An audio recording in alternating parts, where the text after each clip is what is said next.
أنا بقول لإخواني اللي يشاهدوني وخاصة النساء والرجال جميعا، اليوم عندنا مشكلة كبيرة في فلتة اللسان.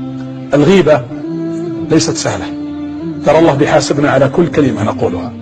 أقول لإخواني أخواتي، بعضكم مصلي مسبح مهلل فيه خير، لكنه إذا جاء ذكر الناس أعوذ بالله انفلت شيطانه وطار لسانه.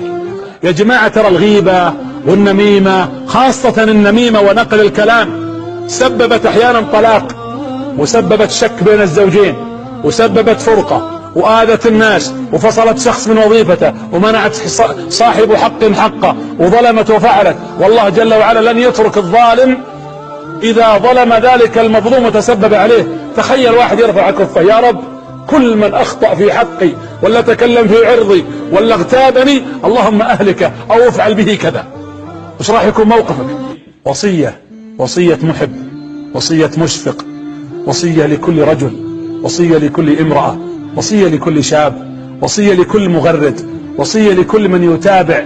أقول اتقوا الله، لا تطلق لسانك ولا قلمك ولا جهازك الذي تحمله بين يديك في أعراض الناس اتهاما.